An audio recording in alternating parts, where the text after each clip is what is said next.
Canto 7. Pape Satan, Pape Satan, Alepe. Pluto gan gabble with his clucking tongue. My all-wise, gentle guide, to me unhappy, said hearteningly, "Let no fears do thee wrong. He shall not stay thy journey down this steep. His powers, whate'er they be, are not so strong." Then, turning him, and letting his glance sweep o'er that bloat face, "Peace, thou damned wolf," said he. "Go choke on thine own venom. To the deep, not without cause, we go. I say to thee, thus is it willed on high, where Michael took vengeance on the proud adultery." Then, as the sails bellying in the wind's swell tumble a tangle at crack of snapping mast, even so to earth the savage monster fell.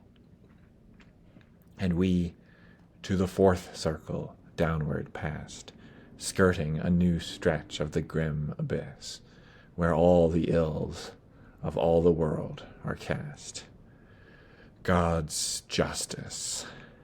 Who shall tell the agonies heaped thick and new before my shuddering glance? Why must our guilt smite us with strokes like this?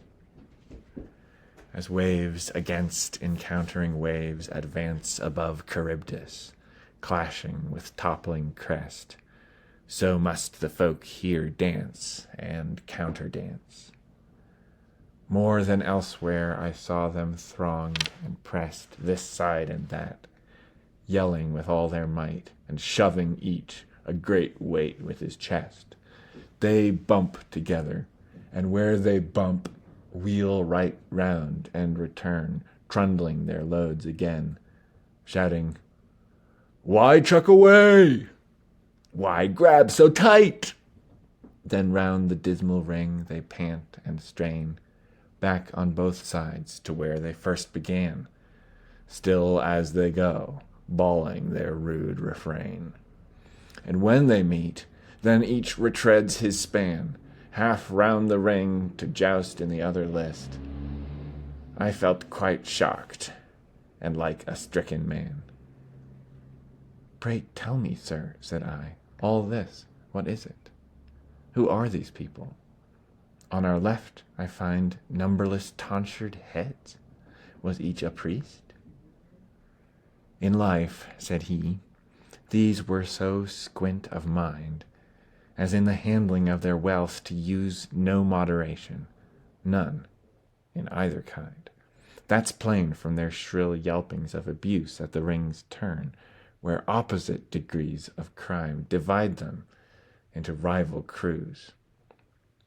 They whose pates boast no hairy canopies are clerks, yea, popes and cardinals, in whom covetousness hath made its masterpiece." "Why, sir," said I, "surely there must be some faces I know in all this gang, thus brought by these defilements to a common doom." "Nay," he replied, "that is an empty thought. Living, their minds distinguished nothing. Dead, they cannot be distinguished. In this sort they'll butt and brawl forever. When from bed the last trump wakes the body, these will be raised with tight fists, and those stripped, hide and head. Hoarding and squandering filched the bright world's glee away, and set them to this tourney's shock, whose charms need no embroidered words from me. See now, my son, the fine and fleeting mock of all those goods men wrangle for, the boon that is delivered into the hand of luck. For all the gold that is beneath the moon, or ever was, could not avail to buy repose for one of these weary souls, not one."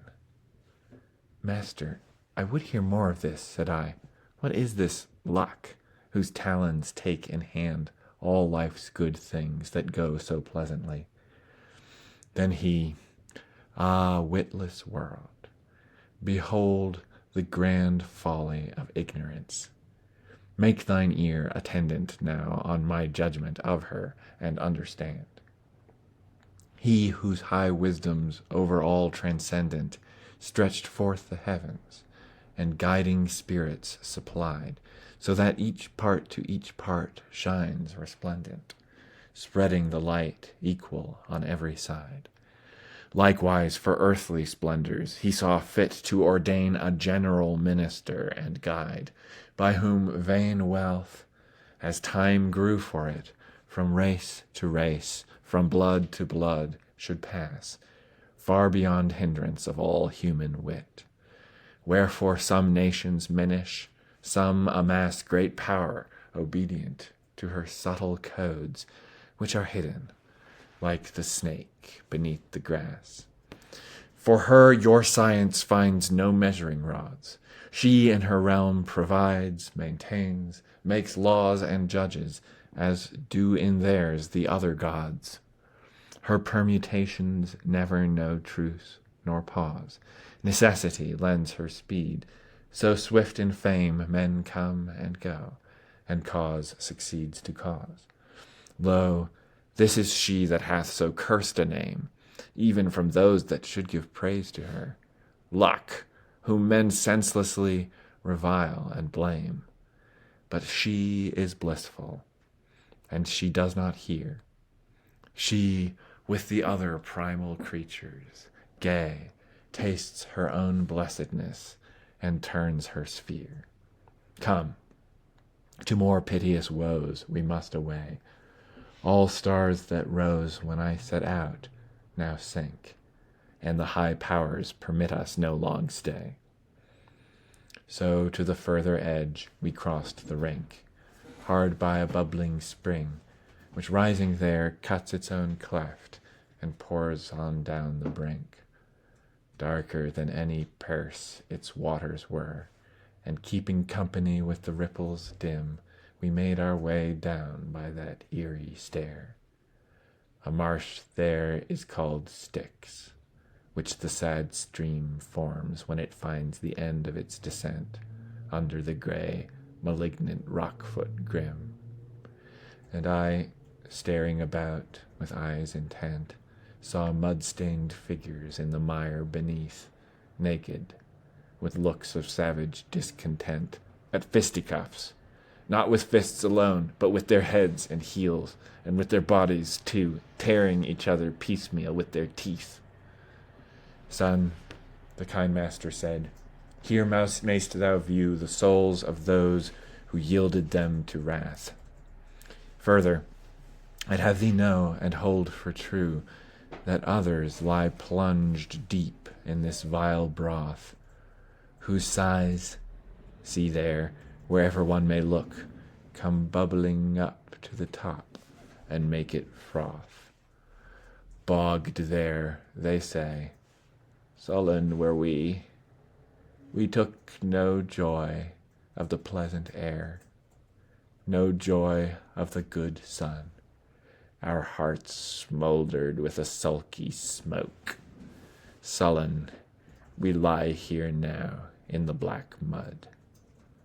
This hymn they gurgle in their throats, for whole words they can nowise frame. Thus we pursued our path round a wide arc of that ghast pool, between the soggy marsh and arid shore, still eyeing those who gulp the marish flood, and reached at length the foot of a tall tower.